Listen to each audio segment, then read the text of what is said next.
9 mai 1945, une date très capitale et historique pour la Russie. C'est la grande guerre patriotique et les grands exploits russes. 9 mai 1945, c'est le jour de la victoire célébrée en Russie et dans la plupart des pays de l'ancienne Union soviétique. Le 9 mai 2025, 80 années après, un vibrant hommage rendu aux héros de la patrie russe. Ces journalistes burkinabés, formés en Union soviétique en faculté de journalisme à Saint-Pétersbourg pendant 6 années, nous fait l'historique de cette date importante pour le peuple russe. Alors, la date du 9 mai, c'est une date mondialement connue comme étant la date de la signature de la fin de la Deuxième Guerre mondiale.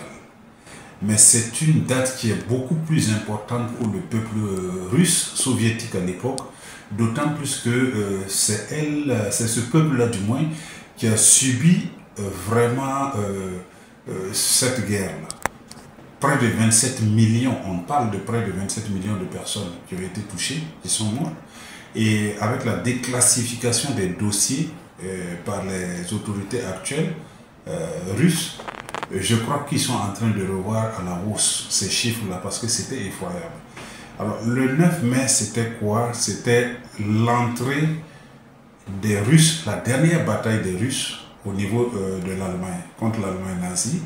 Et c'est ce jour-là qu'un général nazi allemand a signé la fin de la guerre, l'armistice, reconnaissant la capitulation de l'Allemagne nazie face à l'Union soviétique. Et s'il était 1h01 du matin vers le 8 mai, mais en Union soviétique avec le décalage horaire, c'était le 9 mai.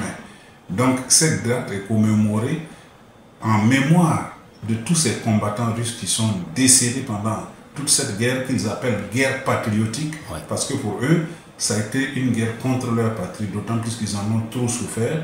Il y a eu 2 grandes batailles.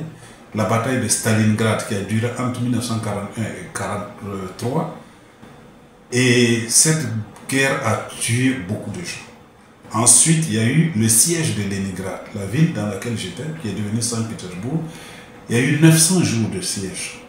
Pendant 900 jours, ils appelaient ça... on a bloqué carrément la ville. Les Allemands ont bloqué la ville. Et pendant ces 900 jours, il n'y avait que des horreurs qu'on recensait. Les gens mouraient, il n'y avait pas de nourriture. On parle même du fait qu'après avoir mangé tous les animaux vivants, il y en a qui mangeaient des restes humains parce qu'ils n'avaient plus rien à manger. C'était tellement horrible que c'est une date très mémorable pour eux. Ensuite, quand ils ont pu se libérer, ils ont mené la contre-attaque. Et ils ont appelé tout le monde, toute personne capable d'aller au front, de venir pour qu'ils défendent leur patrie.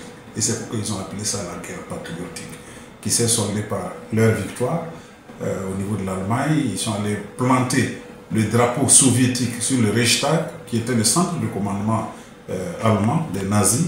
Et voilà, ils ont célébré. Et depuis là, ils célèbrent cette victoire. Cet historien de formation à la base à l'université de Ouagadougou, expert senior en développement social, enseignant formateur en gestion des ressources humaines et projet, ne dira pas le contraire. La Grande Guerre patriotique est une des conséquences de la Deuxième Guerre mondiale, sinon de la Seconde Guerre mondiale. En effet, on le sait très bien que la Russie a été un acteur majeur de cette guerre. Lorsqu'encore l'Allemagne lançait donc le plan Barbarossa qui a envahi à un moment donné la Russie, le peuple russe a été donc contraint de sortir de ce qu'il avait de mieux, c'est-à-dire la résilience russe pour pouvoir faire face à l'hydre, j'allais dire, nazi, donc de l'Allemagne d'Adolf Hitler. Effectivement, Hitler rentrait en guerre avec toute la force, toute la puissance militaire, l'arsenal militaire était de taille. Hitler avait avec lui des hommes. Hitler était très bien préparé pour cette Deuxième Guerre mondiale. Donc, Hitler et l'Allemagne ont surpris l'humanité tout entière. Et les Russes ont compris qu'il fallait réellement travailler, il fallait se souder, il fallait donc inventer des capacités endogènes pour pouvoir y faire face. Et les Allemands, les Russes, c'est ainsi qu'ils vont se libérer. Ils vont se mettre, dans une dimension qui va sortir donc le peuple allemand, l'armée allemande, donc du territoire russe. Et cette libération donc, du territoire russe va en même temps amener les Russes à aller libérer d'autres territoires tels que la France et d'autres pays de l'Europe de l'Ouest. Mais également certains pays de l'Europe de l'Est qui étaient déjà aussi engloutis par l'armée allemande. Aujourd'hui, au regard des exploits glorieux de la Russie, notre journaliste et historien estime que le Burkina Faso et l'AES peuvent compter sur la Russie. Les Kalachnikov que tout le monde vend, même les Européens, les Occidentaux vendent, c'est le fruit de l'imagination d'un homme qui s'appelle Kalachnikov, qui a découvert, justement, qui a créé cette arme qui porte son nom.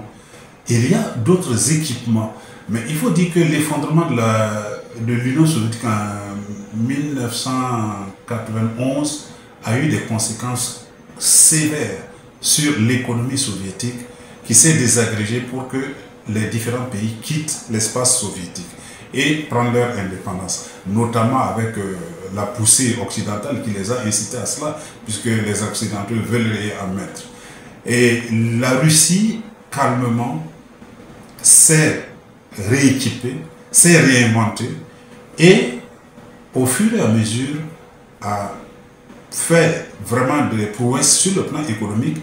On pensait avec les différentes sanctions que la Russie allait tomber, mais vous voyez ce qu'elle est. Et ceux qui sont capables de nous aider, c'est la Russie. Moi, je me dis que c'est même une belle leçon pour nous, peuples qui sommes aujourd'hui engloutis par les terroristes, par la guerre imposée de tout part. L'exemple russe devrait nous contaminer en ce sens que les Russes sont allés donc sur leur réalité, sur leurs acquis. Ils ont été résilients, ils ont inventé des solutions endogènes. C'est donc des exemples à copier. Parce qu'aujourd'hui, personne ne viendra sortir, par exemple, des peuples comme le nôtre, de ce que nous vivons aujourd'hui. Alors donc, l'exemple russe est un bel exemple à copier. Pour revenir donc à votre question, il faut dire que ça mérite des victoires, ça mérite, d'être enseigné et fêté par le peuple russe. Parce qu'en réalité, cette seconde guerre mondiale, n'eût été cette grande volonté donc, du peuple russe, peut-être qu'à l'heure là, le monde serait donc entre les mains donc, du nazisme allemand et de ses corollaires italiens, donc du fascisme. Et alors, évidemment, en célébrant cette victoire, c'est une façon donc de célébrer la victoire de l'humanité tout entière. C'est une façon donc de célébrer la victoire des peuples qui ont décidé de se libérer donc de la domination des oppresseurs et des nazis. Et donc, évidemment, c'est la victoire de l'humanité en un mot.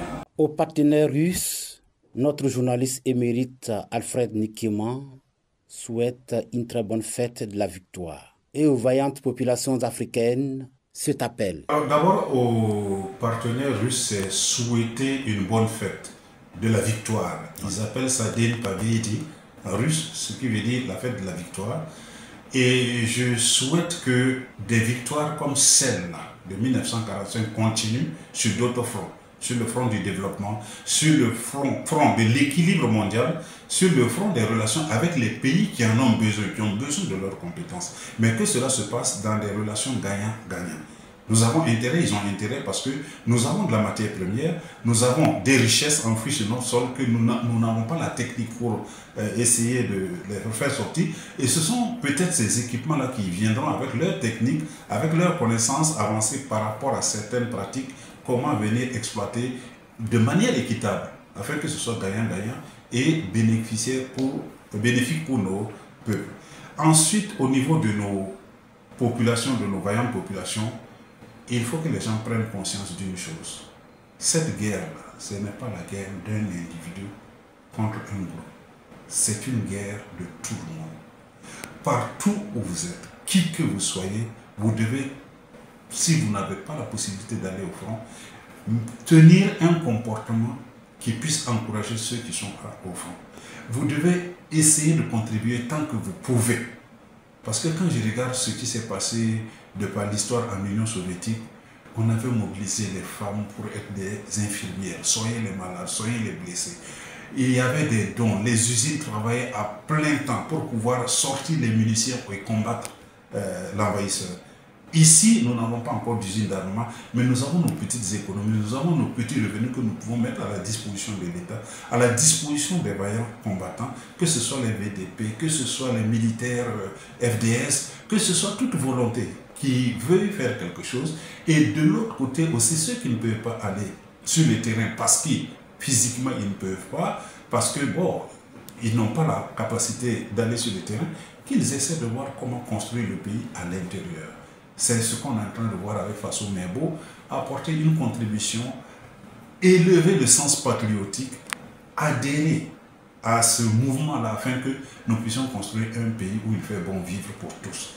Nazi, Grande Guerre patriotique de 1941 à 1945. Au regard des liens solides des partenariats entre notre pays et la Fédération de Russie et sur invitation des autorités russes, le président de Faso, chef de l'État, son Excellence Ibrahim Traoré, va assister aux festivités de la Grande Victoire aux côtés de son homologue, son Excellence M. Vladimir Poutine et de plusieurs autres chefs d'État. Au cours de son séjour en terre russe, comme invité de marque, son Excellence le capitaine Ibrahim Traoré aura un tête-à-tête avec son homologue russe, son Excellence M. Vladimir Poutine, sur des questions stratégiques, bilatérales et multilatérales. Le chef de l'État burkinabé va également s'entretenir avec la communauté de la Confédération des États du Sahel, AES, vivant en Fédération de Russie.